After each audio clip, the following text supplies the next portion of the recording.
Assalamualaikum, welcome back to Invest Saham. Pada video ini kita akan update money flow di saham-saham big bank seperti BBRI, BBNI, Bank Mandiri, dan juga BBCA. Tapi sebelumnya disclaimer ini bukan ajakan jual beli saham, so langsung saja kita ke pembahasan. Jadi saham pertama yang akan kita analisa adalah saham BBRI, di mana BBRI di tanggal 10 Januari hari Jumat kemarin masih mengalami koreksi ya 0,5%, close di Rp4.010 per sahamnya, dan mulai mendekati level psikologis di 4 ribuan guys ya. Jadi pertanyaannya, apakah saham BBRI ini masih ada potensi untuk turun lebih dalam lagi, bahkan di bawah 4.000? Karena sudah banyak sekali guys ya, investor besar yang memproyeksikan BBRI bisa turun ke 3.800, ke 3.500, dan kita melihat ini baru sekedar asumsi saja. Namun ya beberapa fakta menarik yang kita lihat, ini malah menunjukkan tanda pelemahan terhadap ekonomi Indonesia gitu guys ya.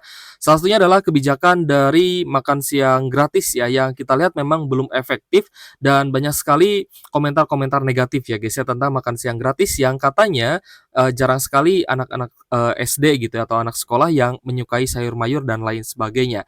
Nah, kalau menurut saya pribadi memang hal ini akan juga berdampak guys ya terhadap ekonomi Indonesia, di mana sebenarnya pokok utama ya dari ekonomi Indonesia saat ini adalah kurangnya lapangan pekerjaan. Baik dari sisi penerima lapangan pekerjaan dan juga dari sisi pengusahanya itu sendiri. Jadi karena adanya kebijakan impor ya guys ya, yang kita lihat malah Indonesia ini banyak sekali mengimpor bahan baku ya dari luar negeri, itu yang juga menyebabkan kenapa ekonomi Indonesia ini masih cukup tertekan. Jadi kalau misalkan ditanya apakah ada potensi BBRI ini bisa turun lebih dalam lagi, kalau menurut saya sih memang ada. Meskipun ini baru sekedar asumsi ya guys ya, ataupun baru sekedar proyeksi saja, tapi itu bisa saja terjadi atau mungkin saja terjadi. Alasan terbesarnya nanti kita akan bahas di akhir video ya. Jadi untuk saham BBRI, kalau misal teman-teman mau membeli ya di 4.010 ini, saya rasa tidak ada masalah, tapi tetap jangan all in ya guys ya. Teman-teman beli aja pelan-pelan, sekedar apa ya, ibaratnya sekedar kita membeli di harga murah. Nanti kalau misalkan turun lagi gimana Kak? Ya kita bisa beli lagi karena tentu saja kita menggunakan money management ya. Kita tidak beli di satu titik dengan semua uang yang kita miliki. Kita pun mempunyai beberapa titik-titik atau level support yang bisa kita jadikan sebagai acuannya, dan itu bisa teman-teman dapatkan ya di technical analysis seperti itu guys ya. Lalu untuk fundamental analisis gimana Kak? Ya fundamental analisis nanti setelah laporan keuangannya keluar, kita bisa juga untuk menganalisa laporan keuangan dan fundamentalnya seperti apa. Apakah di tahun 2025 BBRI ini masih akan oke untuk kita investasi atau tidak. Tapi menurut saya sih meskipun ya BBRI ada potensi di bawah 4.000, tapi itu bisa menjadi salah satu kesempatan ya untuk kita bisa dividen investing di saham BBRI. Karena secara dividen yield, ketika harga turun dan teman-teman beli, itu dividen yield-nya akan sangat tinggi. Ketika kalian hold dan malah nanti naik mencapai all time high-nya lagi, teman-teman bisa cuan double nih dari dividen plus dari capital gain. Itu sebenarnya target ya guys ya, ketika kita investasi di BBRI, kita ingin cuan dari dua hal tersebut. Kita cuan dari dividen plus kita cuan dari capital gain. Lalu bagaimana dengan big banks lainnya? Nah, kita lihat memang big banks lain juga masih ada net sell asing guys ya. Contohnya untuk saham BBNI, kita lihat masih ada koreksi 0,6%-an di Rp4.350 per saham ya. Dan kita lihat juga masih ada normal distribution, terutama dari top 3, yaitu dari ZPCC dan juga DR. Meskipun juga kita melihat ya, tidak semua investor asingnya jualan, ada juga yang melakukan akumulasi. Contohnya ada AK, BK, YP, ODCP, KKIU, dan juga LG. So, memang masih ada net sell asing 7 miliaran untuk saham BBNI, tapi semoga saja akan tertahan ya di 4.200, 4.300-an nih untuk saham BBNI-nya. Jadi teman-teman yang ya merasa bahwa investasi di big banks ini membosankan ya guys ya, pembahasan tentang big banks juga ya teman-teman sudah inilah ya, sudah bosan lah ya. Tapi kita akan terus mengencourage teman-teman untuk tetap bersemangat guys, karena investasi itu adalah bukan seberapa sering ya kita bisa cuan, tapi seberapa besar kita bisa cuan ya. Teman-teman paham ya? Kalau misal teman-teman trading ya dapat apa, persentase 20%, 30%, tapi yang dana yang masuk hanya 10% dari portonya teman-teman, ya itu tentu saja tidak akan sebesar ketika teman-teman all in.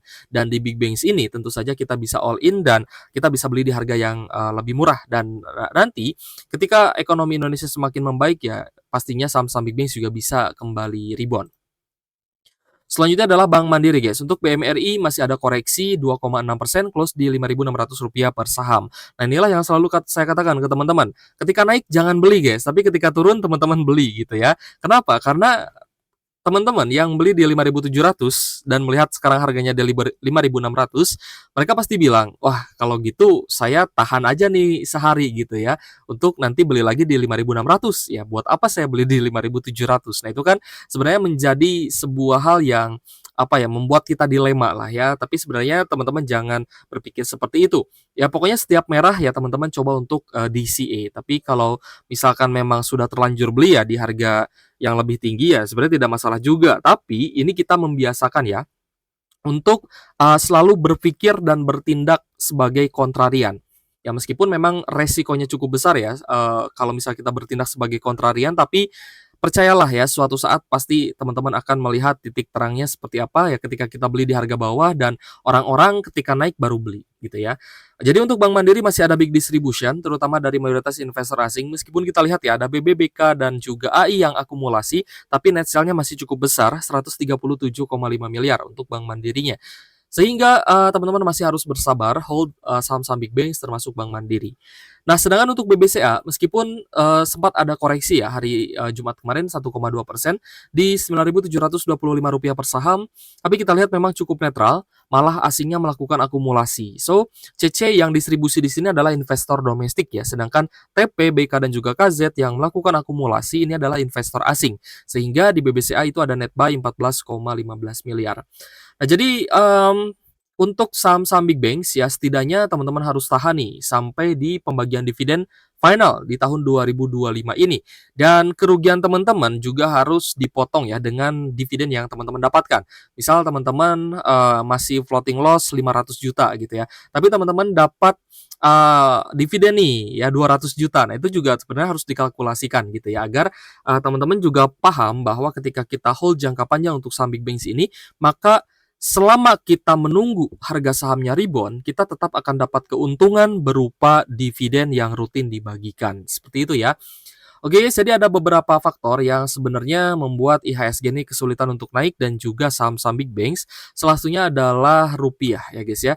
HSBC proyeksi rupiah tertekan di 16.300 rupiah ya per 1 USD sampai akhir 2025. Ini sebenarnya sangat wajar ya karena Indonesia ini sebenarnya sangat ketergantungan ya guys ya dengan impor produk dari luar negeri, yang mana transaksinya itu pasti menggunakan dolar, ya tidak mungkin menggunakan rupiah gitu ya.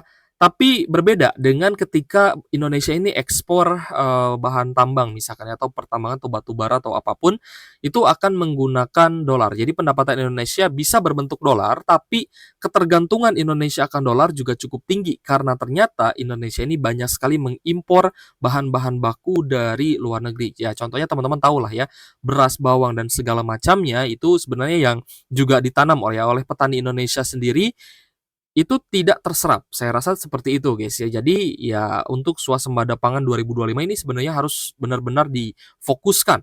Ya terlebih dari kita pun melihat bahwa ketenaga kerjaan Indonesia ini masih cukup terpuruk ya, di mana banyak sekali jumlah pengangguran yang menyebabkan daya beli masyarakatnya juga sangat turun guys. Nah inilah juga yang menjadi PR ya dari pemerintah Indonesia, terutama dari Presiden baru yakni Bapak Prabowo Subianto.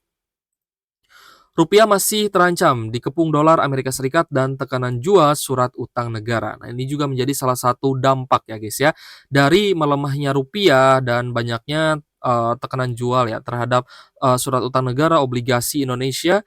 Ini pun bisa menyebabkan daya tarik yang melemah ya terhadap saham-saham yang ada di IHSG gitu ya. Dan kita pun melihat bahwa dolar Amerika Serikat ini kembali menguat sehingga rupiah kita juga tertekan. Nah, jadi di 1 bulan terakhir rupiah kita ini sudah naik 2%, artinya sudah ada pelemahan. Ingat guys, rupiah naik itu artinya melemah ya, 2,22% ini pelemahan di angka Rp16.317 per 1 USD-nya. Jadi untuk teman-teman investor ya yang mungkin berinvestasi di kripto juga, teman-teman pasti merasakan ya guys ya dampak dari pelemahan rupiah. Ketika dolarnya naik, maka ketika kalian jual USD, teman-teman akan mendapatkan rupiah yang lebih besar. Itu pun yang saya rasakan guys ya. Jadi selama saya pegang USD, maka ketika saya jual gitu guys ya USD yang saya miliki, ya harganya akan naik ya. Bahkan di 16.300 ini kita bisa jual di 16.400-an gitu ya untuk teman-teman yang mungkin membutuhkan USD seperti itu ya. So, kita pun melihat bahwa IHSG meskipun ada kenaikan tipis ya 0,34%, tapi untuk di market reguler ini masih ada net sell asing 201 miliar di hari Jumat lalu. Jadi bagaimana dengan proyeksi di hari Senin? Saya rasa investor asing juga masih wait and see ya terkait dengan laporan keuangan kuartal 4 2024 yang akan rilis di awal tahun 2025 ini. Apakah hasilnya akan positif atau memang benar-benar terjadi pelemahan ekonomi yang akan tercermin di laporan keuangan setiap perusahaan yang terdaftar di Bursa Efek Indonesia. Seperti itu. Oke, jika ada pertanyaan boleh tulis saja di kolom komentar guys ya. Terima kasih sudah menonton. Thank you for watching. See you on the next video. Wassalamualaikum warahmatullahi wabarakatuh.